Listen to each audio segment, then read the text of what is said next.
une assemblée boo xamante ne du xaar exécutif une assemblée boo xamante ne warul nekk faire valoir de l'exécutif n'est-ce pas maintenant su ngeen ñëwee dans une majorité il y a ce que l'on appelle n'est-ce pas le dialogue des institutions loolu dafa war a di am moo tax quand le président comment il s'appelle Diomaye excuse-moi de dire comment il s'appelle le président Diomaye waaw ce qu'il nous avait renvoyé Diomaye mooy président Sénégal waaw dama defoon waaw moom la rek waaw de temps en temps waaw comme du ñuy fréquenté wu léegi-léegi nga xaw a fàtte tur bi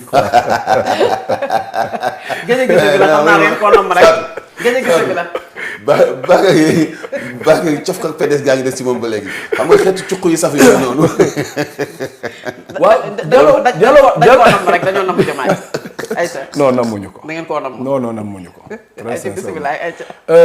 dialogue dafa daan am dialogue des institutions. moo tax par exemple quand le gars nous avait renvoyé la L29 autre sous principe sous kii dafa am ñaari version moi je me dis que le gars là il n'a pas compris.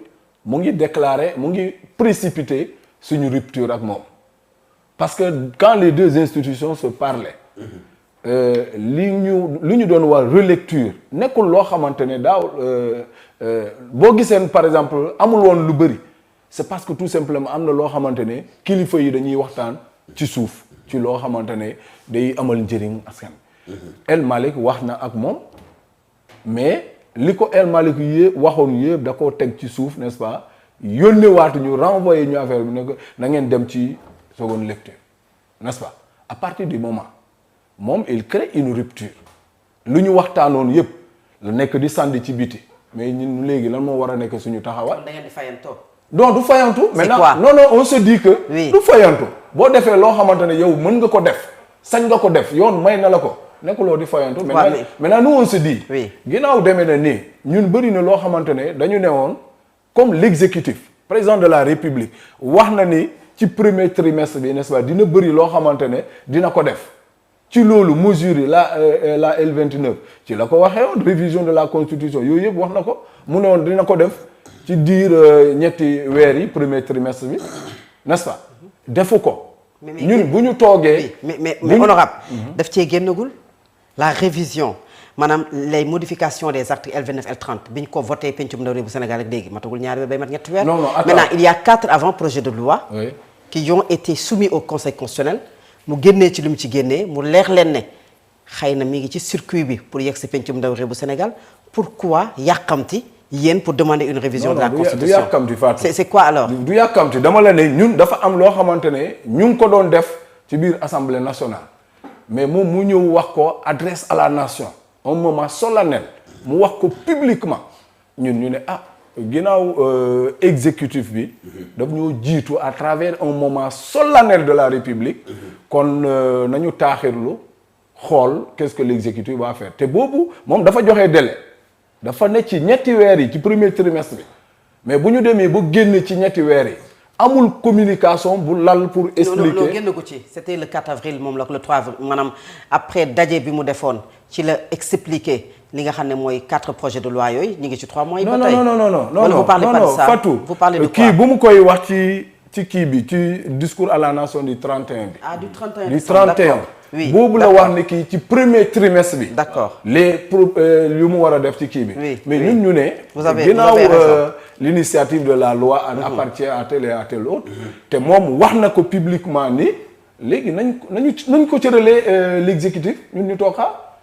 mais bi ñu toogee ba ñetti weer yi n'est-ce pas passé avril ñëw mai ñu nekkoon ci comment s'appelle juin qu'est-ce que nous on doit faire lan ngeen tënk ci biir lan ngeen tënk ci biir voilà c'est-à-dire que loolu moo tax ñun ñu ne léegi ñun lu nga xamante ne dañu ne woon dañuy xaar exécutif ne mu yónnee ñu ko à l'Assemblée nationale defu ko mais ñun nañu continuer di dérouler suñu agenda ci la ñu génnee. c'est quoi le contenu le contenu bëri na am na ay points yoo xamante ne par exemple les gens ont des convergences de vues n'est-ce pas ba tax na j'ai même entendu certains dire que oui l'Assemblée était en train de plagier comment s'appelle le président de la République parce que l'Assemblée nationale dafa jël ci avis du Conseil constitutionnel n'est-ce pas yokk ko ci kii non c'est des convergences de vues hein.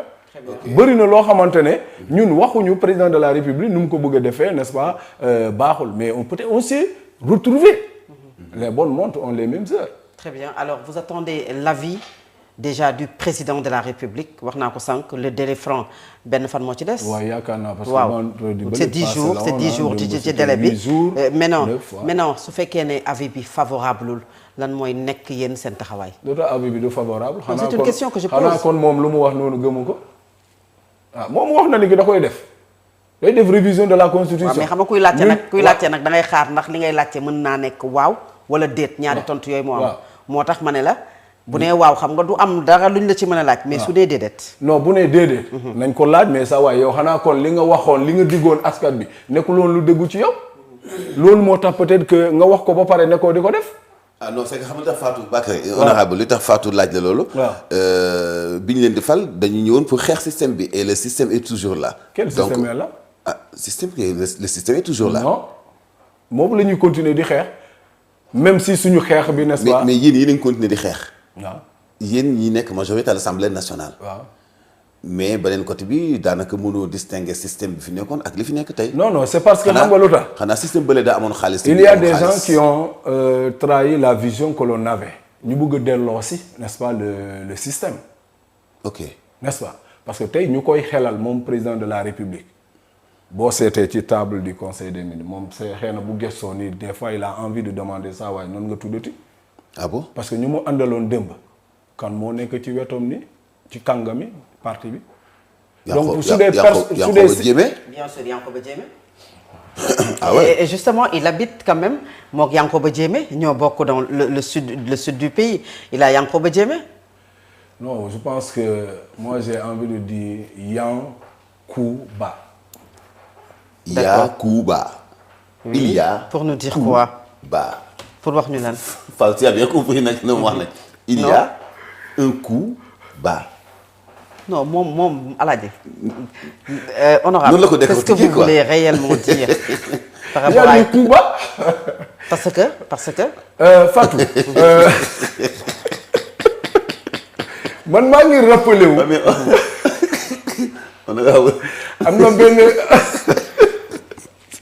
am na benn émission bi ma la seetaan nga invité ko. oui je n'oublierai pas cette émission là. c'est Diano ak Fatou Abdou que je faisais voilà très bien Diano sur ak ma Fatou chaîne Abdou oui. ci émission bi mu ngi leen naan moom li mu gëm mooy Diomaye mooy Sonko mooy Diomaye. yow nga ne ko ba léegi. je sais pas si tu te souviens. bien sûr j'ai bien retenu la relance là ba léegi. donc cela veut dire que yow même da nga jaaxle moom mu nekk à ce niveau de responsabilité mu gis situation politique les signaux mu ne la ñaar ñi benn lañu pendant que ñëpp gis nañu ne kii takkalikoo n'est-ce pas xeeñ na bu yàgg. da nga bëgg a wax ne il avait déjà fait son choix. il avait déjà fait son choix te moom boo ko dégloo keroog bu mu demee Walfadjri da ngay xam ni kii def na choix bi ba pare. waaw mais choix yi mu wax également. il a parlé déjà acquaintance bi mu am ak Bassirou Diomaye Faye li ñu seq ñoom ñaar moom sax daanaka ci ñëwam ci parti bi bëri na lu bëri loo xamante ne wax na ko est-ce que du loolu moom moo tax comme ni mu ko expliqué. mu dem voilà pourquoi argument yu mu joxe.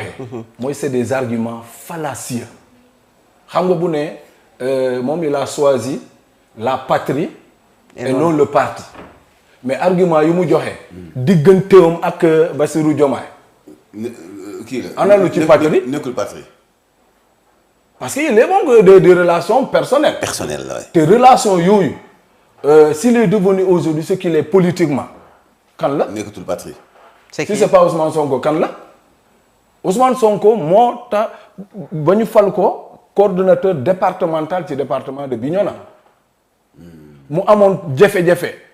avec des gens ñoo xamante ne dañ ko doon contester Ousmane Sonko woolu leen fii ba Dakar ne leen na ngeen bootu ci ginnaaw kii nii. Yankhoba Diémé. ok du confiance. Ousmane Sonko bëggoon mu dem à l'Assemblée nationale 14e législature mais élection locale mu njëkk a am moom mu gis ni président du conseil départemental la bëgg mais Ousmane bëggoon na ko au niveau de l'hémicycle mu ne non moom fële c'est la base na nga Ousmane nangu pour mu nekk le candidat de PASTEF conseil départemental mu gagné ko. ci loolu lañ ko yóbbu ba mu nekk ministre de la République loolu aussi il n'y a pas de relation là parce que man maa ngi dégg muy insinuer comme quoi moom relation yu mu am ak Diomaye mu di ci dugal émotion xaw ma papam bu mu gaañoo moom moo jàpp côté tànk yi j'ai pas compris fan la jàpp n'est-ce pas ba ñu denc papam n'est-ce pas nous prions pour le repos de l'âme de son papa n'est-ce pas mais relation yooyu la jël di expliquer plutôt que lu mu avancer la patrie avant le parti xam nga affaire yi nekkatul ces beaux discours là mais ñi ngay waxal gënoo leen a jàng gënoo leen a mun a def étude analyse discursive mais boo jàngatee da ngay xam ne kii les arguments yu mu avancé facilement mën nga ko démonter wax na ni kii moom bu mu wooyee Daouda Ngom pour xam lu tukkee ci seen waxtaan bi parce que ñoom Daouda Ngom ñoom la ñu désigné woon pour ñu dem waxtaan ak premier ministre bi mu toog déggul dara mu ci boppam mu jël téléphone am woo Daouda li mu ko waxee muy gaawantu daw jël n'est-ce pas dubéem sol nee na grand boubou bi ci biir oto bi la ko solee waaw léegi loolu pour lan la mais pour bañ daal et mu ngi doon wax ni ki palais boo tardé xaw ma lan temps de kii nii doo dugg léegi donc cela veut dire que l'homme là quelle que soit la situation moom tracé na loo xamante ne loolu la bëgg a def mooy quelle que soit la situation moom day ànd ak nguur gi parce que tout simplement le portefeuille ministériel n'est-ce pas mënu ko ñàkk il ne peut pas redevenir un citoyen simple donc cela veut dire que déjà moom li nga xamante ne parti bu mu bokk mu nekk kilifa ci départ ñun ñëpp moom moo nekkoon suñu kilifa ci département de Bignona. ok bu lu mel nii amee yow cër bi nga war a jox nit ñi man je pense que mooy Mansour bu doon man du ma jàpp ni lii yëpp man la parce que ñëpp xam nañu fii nii ñu bëri ñu falu dayoo président Ousmane Sonko moo tax nit ñi n'est-ce pas nekk à ce niveau de responsabilité kon nit ñi nañu xaw a am tuuti modestie lii su amee li mu war a njëkk a def en tant que responsable politique mooy dégg naa Bignona am na fa doole ah. ban doole am na base politique bu dëgg. Bignona maa ko téye ak gars yi. yow mii man mii maa ko téye. honorable su naree dugg Bignona. man maa koy jox kayit mu dugg léegi.